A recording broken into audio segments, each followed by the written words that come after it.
जर तुम्ही बिगनर्स असाल आणि 14+ आणि 15+ असाल तर हा व्हिडिओ तुमच्यासाठीच आहे, कारण की ह्या व्हिडिओमध्ये, ह्या ट्युटोरियलमध्ये मी जास्त काही मेकअप प्रोडक्ट दाखवलेले नाही आणि साधे सिंपल मेकअप प्रोडक्ट्स आहेत आणि ते वापरून तुम्ही तुमचा मेकअप लुक एकदम छान आणि सुंदर करू शकता। आणि आता बघा, जेव्हा केव्हा आपली जशी जशी आपण 13+ होतो ना, तर तेव्हा आपली एजिंग प्रोसेस जी असते स्किनवरची तर ती वाढत जाते। त्याच्यामुळे काय होतं, आपल्या तर रिंकल्स येतात आईजवळ किंवा आय सर्कल्स येतात, कारण की आपण भरपूर साऱ्या जिम्मेदाऱ्या पार पाडत असतो। मुलांसाठी आपण टिफिन बनवणं, सगळं म्हणजे सगळ्या घरातल्या जिम्मेदाऱ्या पार पाडता पाडता आपल्या स्वतःकडेच लक्ष देणं म्हणजे होत नाही। तर त्याच्यामुळे हे सारे प्रॉब्लेम्स आपल्याला नंतर फेस करावे लागतं। पहिले आपण कसं दिसतो आणि नंतर कसं दिसतो याच्यात खूप सारा डिफरन्स येत असतो। तर त्याच्यासाठी जर आपण असा हलका फुलका मेकअप करायला जर शिकलो, जर 14+ तुम्ही असाल, जर तुम्ही थोडाफार मेकअप करून जर कुठे लग्न समारंभात गेल्यात तर किंवा कुठे पार्टीला गेल्या तर तुम्ही एकदम छान दिसणार आहात आणि तुमचं एज थोडंसं कमी दिसतं मेकअप केल्याने। कारण की मेकअप असा असतो ना की आता आपण ही भरपूर हिरोईन पण बघतो की त्यांचे सुद्धा एजिंग झालेलीच असते, सेम आपल्या आईच्या एजचे असतात किंवा पण त्यांचं कमी दिसतं, कारण की ते मेकअप तेवढा व्यवस्थित लेअरनी केलेला असतो, तर त्याच्यामुळे त्यांची एजिंग खूप कमी दिसते। तर तसंच मेकअपचं एक हे असतं की आपली एजिंग प्रोसेस जी असते ती थोडी कमी दाखवतं। एजिंग प्रोसेस तर होणारच आहे, पण जर आपण स्वतःची स्किन केअर रुटीन जर ही प्रॉपर आपण फॉलो केली ना, तर आपली एजिंग प्रोसेस जी असते ती थोडी स्लो होते, बाकी काही नाही होत पण थोडी स्लो होते। आपण व्यवस्थित मॉइश्चरायझर, टोनिंग आणि क्लिन्झिंग केलं आपल्या चेहऱ्याला तर आपली एजिंग प्रोसेस ही थोडीशी स्लो व्हायला मदत होते। तर त्याच्यासाठी हा व्हिडिओ आहे आणि हा व्हिडिओ स्किप न करता शेवटपर्यंत बघा, तुम्हाला नक्कीच आवडेल हा व्हिडिओ। आणि जर तुम्ही माझ्या चॅनलवरती आत्ताच व्हिजिट केलं असेल, नवीन असाल तर प्लीज माझ्या चॅनलला सबस्क्राईब करा आणि माझ्या व्हिडिओला लाईक करा, शेअर करा आणि छान छान तुमच्या कमेंट्स पाठवा। चला तर व्हिडिओला सुरू करूया। तर मेकअप करण्यापूर्वी आपल्या पहिले 3 स्टेप असतात, जसं क्लिन्झिंग असतं, नंतर टोनिंग असतं आणि नंतर मॉइश्चरायझर असतं। तर मी क्लिन्झिंग आणि टोनिंग केलेलं आहे। तर आता मी पॉन्ड्सचे हे मॉइश्चरायझर घेतलेलं आहे, जे माझ्या स्किनला हायड्रेट करण्यासाठी खूप मदत करणार आहे। तर ते मी लावते आता स्किनवरती, जेणेकरून मेकअप करण्याच्या आधी कधीही तुम्ही तुमच्या स्किनला मॉइश्चरायझर करणं हे खरंच खूप गरजेचं असतं आणि ते प्रत्येकाने करायलाच पाहिजे। तुम्ही कुठल्याही एजिंगमध्ये जात असाल तरी सुद्धा तुम्ही तुमच्या स्किनला डेली रूटीनमध्ये मॉइश्चरायझर करणं, टोनिंग करणं, क्लिन्झिंग करणं हे खरंच खूप गरजेचं असतं। तर मी आता माझ्या स्किनला असं छान असं मॉइश्चरायझर लावून घेतलेलं आहे। तर मॉइश्चरायझर लावून झाल्यानंतर एखादा सेकंद तुम्हाला रेस्ट करायचा आहे, कारण की मॉइश्चरायझर आपल्या स्किनच्या मध्येपर्यंत जायला पाहिजे म्हणून। तर मी आता छान असं मॉइश्चरायझर लावून घेतलेलं आहे। मॉइश्चरायझर लावून झाल्यानंतर मेकअप करण्यापूर्वी तुम्हाला सगळ्यात मोठी पहिली स्टेप असते ही प्रायमर लावण्याची। तर प्रायमरला का लावायचं, तर प्रायमरने काय होतं ना, जे आपले ओपन पोर्स असतात तर ते ना थोडंसं मिनिमाइज व्हायला मदत होते, म्हणून आपल्याला प्रायमर लावणं खूप गरजेचं असतं। आणि जे काही नंतर मेकअप केल्यानंतर जे भरपूर सारे प्रॉब्लेम फेस करावे लागतात, काही ना रॅशेस होऊन जातात, रिंकल्स वगैरे, तर त्याच्यासाठी काय होतं ना, आपण जर असं प्रायमर वगैरे लावलं ना तर आपल्याला पिंपल्स वगैरे ॲक्ने जास्त येत नाहीत आणि आपल्या स्किनचं प्रोटेक्शन पण होतं, म्हणून आपल्याला हे लावणं खूप गरजेचं आहे प्रायमर। बघा इथे जिथे जिथे आपल्याला ओपन पोर्सचा जास्त प्रॉब्लेम असतो ना तो इथेच असतो, कारण की जसं जसं आपलं एज वाढतं ना तर तसं तसं आपल्याला ओपन पोर्सचा प्रॉब्लेम जास्त होतो, कारण की आपली स्किन तेव्हा थोडीशी लूज झालेली असते। त्याच्यामुळे जे ओपन पोर्स असतात, जे पहिले छोटे दिसतात तर ते नंतर थोडेसे मोठे दिसायला लागतात, म्हणून तुम्हाला असं छान प्रायमर मेकअपच्या आधी लावून घ्यायचं आहे। तर माझं प्रायमर लावून झालेलं आहे आणि आता बघा माझ्याकडे ही पॉन्डची बीबी क्रीम पण आहे आणि ही सीसी क्रीम पण आहे। तर बीबी क्रीमची जी कव्हरेज असते ना ती थोडी कमी असते। जर तुम्हाला पार्टी फंक्शनमध्ये जर जायचं असेल तर तुम्हाला लॅक्मीची सीसी क्रीम यूज करावी लागेल। जर तुम्ही घरी असाल तर तुम्हाला कुठे बाहेर जायचं नाही आहे किंवा मुलांना फक्त शाळेत सोडायला वगैरे जायचं, तुम्ही बीबी क्रीमचा यूज करू शकता डेली रुटीनमध्ये। पण जर तुम्हाला असं फंक्शन वगैरेसाठी फाउंडेशन पण यूज करू शकता, पण जर सीसी क्रीम असेल तर बेटर, कारण की सीसी क्रीमसाठी तुम्हाला काही ब्लेंडर वगैरेची गरज नाही पडत। फक्त तुम्ही सीसी क्रीम लावून फक्त ती हाताने बोटांनी आपल्या लावू शकतात, त्याच्यामुळे तुम्हाला ब्लेंडरची पण गरज नसते। तर आणि जे फाउंडेशन असतं ते त्याचा थोडा हेवी बेस होऊन जातो म्हणून, आणि 14+च्या ज्या लेडीज असतात ना त्यांच्या याच्यावरती एवढं ते चांगलं नाही दिसत, म्हणून तुम्हाला असं नॉर्मल मेकअप करायचा असेल तर तुम्हाला फक्त एवढं आणि हे घ्यायचं आहे। ही सीसी क्रीम मी आता लावून घेते आहे। आणि गळ्याला सुद्धा तुम्हाला CC क्रीम लावून घ्यायची आहे, कारण की फेस नाही तर मग ब्राईट दिसतो आणि आपला गळा जो आहे तो डार्क दिसतो म्हणून.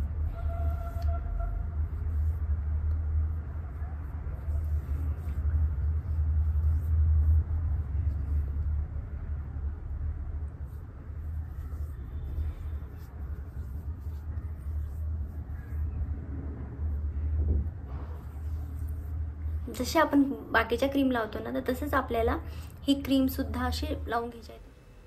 तुम्ही बघू शकता आपण प्रायमर नंतर लगेच CC क्रीम लावलेली आहे, पण तुम्ही बघू शकता ग्लो किती छान आलेला आहे स्किनवरती. जे काही आपले डाग होते, सर्कल होते, ते सगळे असे हाईट झालेले आहेत आणि ग्लो पण छान दिसतो आहेत. आणि त्याच्यामुळे काय होतं ना, आपला मेकअप खूप छान दिसतो, सगळ्यांमध्ये आपण उठून दिसतो. असेल ना तर तुम्हाला थोडंसं कन्सिलर सुद्धा लावण्याची गरज असते, कारण की इथे थोडंसं आपलं हे जे आय सर्कल्स वगैरे असतात ना, तर ते थोडेसे हे आपण फाउंडेशन म्हणा किंवा असे लॅक्मी CC क्रीम वगैरे जी असते ना किंवा BB क्रीम, हे लपत नाही जास्त.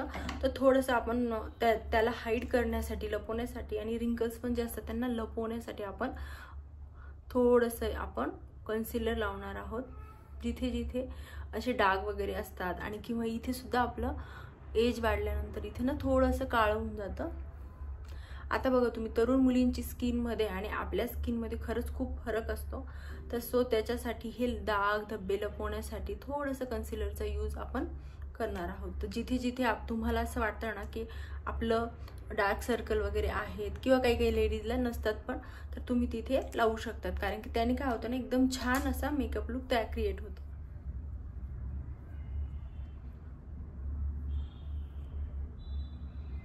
आता मी कन्सिलर लावल्यामुळे काय झालंय ना, तर तुम्ही बघू शकता चेहऱ्यावरती एकदम छान असा मेकअप करण्यासाठीचा जो चेहरा पाहिजे असतो आपल्याला, तो एकदम छान तयार झालेला आहे. मी असं थपथपून जिथे मी लावलं होतं ना, ते तिथेच हे असं पूर्ण स्प्रेड करून घेतलेलं आहे व्यवस्थित असं कन्सिलर. छान असं कन्सिलर लावून झालेलं आहे. आणि आता ही फिट मीची तुम्ही लूज पावडर पण लावू शकता आणि ही कॉम्पॅक्ट पावडर आहे. तर मी थोडासा आपल्याला हाय कव्हरेज पाहिजे, कारण की आपण लग्न समारंभात जाणार आहोत किंवा कुठे पार्टीला जाणार आहोत म्हणून. तर ही पावडर पण तुम्ही म्हणजे लूज पावडर पण यूज करू शकता किंवा असं कॉम्पॅक्ट पावडर पण तुम्ही यूज करू शकता. आणि ही यूज करणं खूप सोपं असतं, काहीच नाही, कारण की याने काय होतं ना, आपला मेकअप एकदम छान असा सेट होऊन जातो. आणि जे चिपचिप असतं फाउंडेशन किंवा कुठलीही क्रीममध्ये थोडंसं असा जो चिपचिपापणा असतो ना, तो याने नाहीसा होतो, कारण की आपल्याला असं हात लावल्यानंतर असं चिपचिप असं लागत नाही आणि मेकअप एकदम लॉक होऊन जातो याने. तुम्हाला असं करूनच असं लावून घ्यायचं आहे.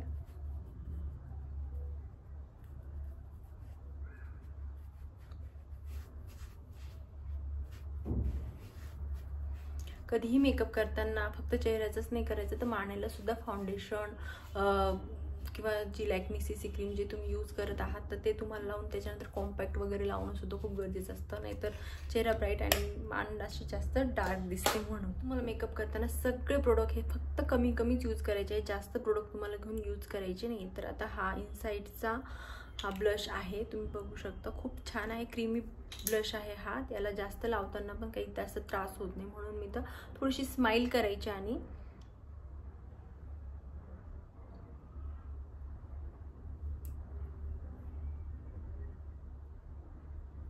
एक असा क्रीमी ब्लश येतो किंवा एक ब्लश येतो जो पावडर असतो, तर तो सुद्धा तुम्ही यूज करू शकता तुमच्या सोयीनुसार. तुम्हाला जे आवडतं किंवा जे प्रोडक्ट तुमच्या चेहऱ्यावर स्किनवर सूट होतात ना, तर ते तुम्ही असे 3-4 प्रोडक्ट तुम्ही आणून ठेवा, जेणेकरून तुम्हाला कधीही असं मेकअप करावा लागला तर तुम्ही पटकन तयार होऊ शकता त्याच्यासाठी. तर बघा आता मी छान असा ब्लश फक्त बोटांनी लावलेला आहे, ब्रशची पण जास्त काही गरज नाही आहे. जर पावडर ब्लश असेल तर तुम्ही ब्रशनी लावू शकता, तर त्याच्यासाठी असा एक ब्रश असतो त्याने तो तुम्ही लावू शकता.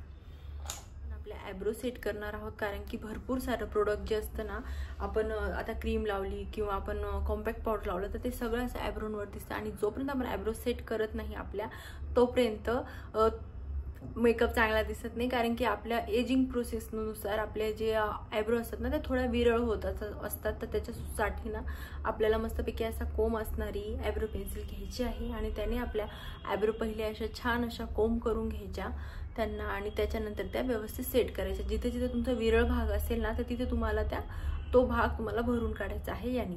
तर आता बघू मी अशा मस्त अशा आयब्रो फिल करते.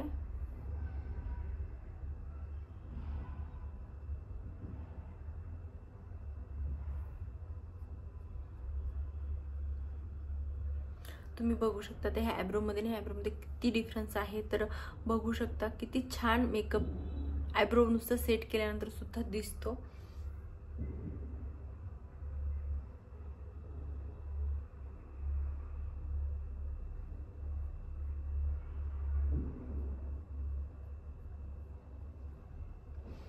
तर माझ्या आता दोन्ही आयब्रो असे छान सेट झालेले आहेत. तर आता आपल्याला आईजला काजळ लावून पेन्सिल लावून घ्यायची आहे. ही मेबलिनची काजळ पेन्सिल आहे, खूप छान आहे आणि याने काय होतं ना, आपले डोळे मोठे दिसण्यासाठी आणि सुंदर दिसण्यासाठी मदत होते. म्हणून काजळ लावणं खूप छान वाटतं मेकअप केल्यानंतर. आणि ज्यांना कुणाला काजळ आवडत नसेल तर ते स्किप पण करू शकता, पण काजळ लावल्यानंतर मेकअप खूप छान दिसतो. आपण मेकअप येत असेल ना, तर तुमच्याकडे अशी नायकाची अशी छोटीशी आय पॅलेट असायलाच पाहिजे, कारण की याने काय होतं ना, डोळ्यांचा मेकअप एकदम सुंदर होतो. आणि जास्त काही शेड आपल्याला समजत नसेल तर आपण नॉर्मल जे याच्या फक्त 4 शेड आहेत, तर याच्याने ना आपण मेकअप एकदम छान करू शकतो. तर बघू शकता.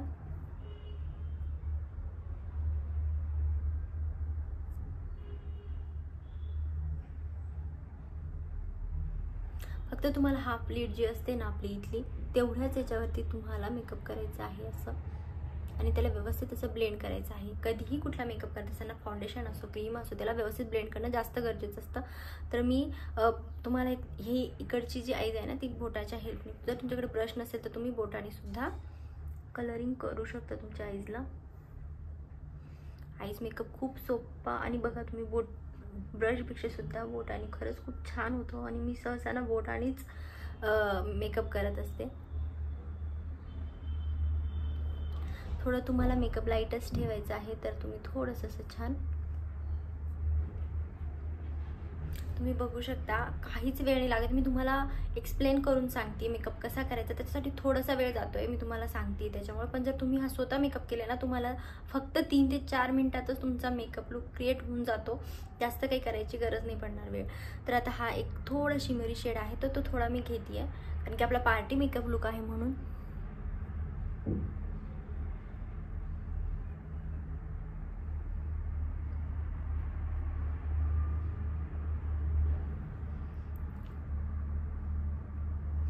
बघू शकता तुम्ही. तसा हा सिंपल आईज मेकअप आहे, काहीच नाही. फक्त मी 2 कलर घेतले होते आणि एकदम नॉर्मल कलर आहेत, ते सुद्धा नायकाची खूप छान पॅलेट आहे. हे मला खूप जास्त आवडतं, कारण की सिंपल मेकअप लुक जर तुम्हाला जेव्हा केव्हा क्रिएट करायचं असे आय पॅलेट तुमच्याकडे असायला हवे. आणि जे कोणी बिगनर्स असतात त्यांना जास्त मेकअप येत नसतो, तर त्याच्या वेळेस काय करायचं ना, आपण हे अशा आय पॅलेट जर आपल्याजवळ ठेवल्या ना, तर आपण त्याचे 2 शेड किंवा 3 शेड आपल्या ड्रेसची मॅचिंग करून, किंवा जर तुमच्याकडे नसेल तर फक्त हे 2 शेड जरी तुम्ही तुमच्या आईजवरती लावले किंवा पिंक एखादा शेड लावला, तर तुमची आईज एकदम सुंदर आणि छान आय मेकअप होऊन जातो आणि तो कुठल्याही ड्रेसवरती खूप छान दिसतो. काजळ लावलं असेल तर तुम्ही मस्कारा तर तुम्हाला लावायचंच आहे, पण तुम्ही आयलाइनर जे असतं ते स्किप पण करू शकता. जर तुम्हाला खूप लावायला आवडत असेल तर तुम्ही लावू पण शकता. तर मी तर तुम्हाला आयलाइनर कसं लावायचं ते लावून दाखवते.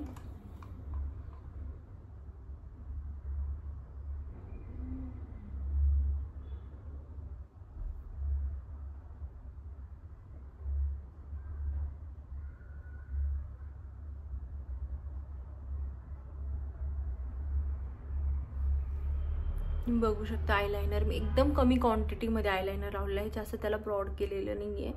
तर खूप छान दिसतं आयलाइनर लावून तर आपल्या आईज. तर मी आता होटांना हे रेनेची जी लिप बाम आहे ना, तो मी लावून घेतलेला आहे. कारण कधीही लिपस्टिक लावण्याआधी जर तुम्ही असा लिप बाम आपल्या होटांना मॉइश्चरायझर करण्यासाठी जर लावला, तर तुमचे होठ असे खराब होत नाहीत आणि नंतर लिपस्टिकचा परिणाम पण होटांवर होत नाही आणि काळे पण ते दिसत नाही. तर आता मी माझ्या आय लॅशेसला हा मस्कारा लावून घेते, जेणेकरून माझ्या आयलॅशेसची जी क्वांटिटी आहे ती जरा जास्त दिसेल. कारण की एज प्रोसेसमध्ये काय होतं ना, भरपूर असं प्रॉब्लेम्स आपल्याला फेस करावे लागतात, त्याच्यामुळे आपले लॅशेससुद्धा कमी झालेले असतात. तर त्याच्यामुळे आपण जर असा मस्कारा लावला ना तर आपल्या आयलॅशेस पॉन्सी दिसतात आणि छान पण मेकअप दिसतो. मस्कारा लावल्यानंतर डोळे आईज लुक खूप सुंदर झाला आहे. पण आता मला लिपस्टिक लावायची आहे. जर तुम्ही बिगनर्स असाल तर पहिले तुम्हाला तुमच्या लिपचा जो जी लाईन असते ना तर ती तुम्हाला क्रिएट करून घ्यायची आहे, जशी लिप्स असतात तसे. तर हे लिप लायनर घेतलेलं आहे मी.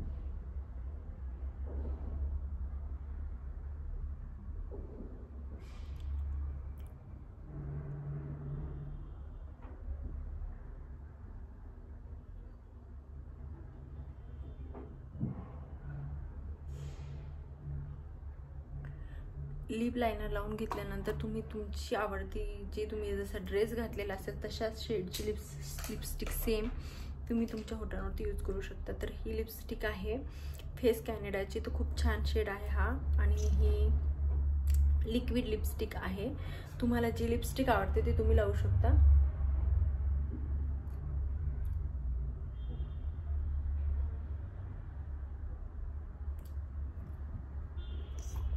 तर मी इथे ही लिपस्टिक लावलेली आहे.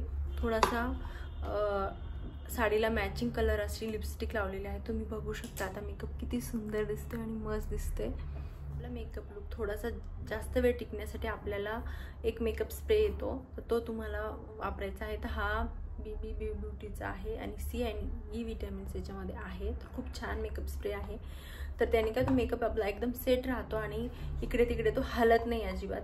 तर असं थोडंसं दूर घेऊनच असं डोळे बंद करून तुम्हाला मेकअप स्प्रे करून घ्यायचा आहे. तुम्ही बघू शकता आता.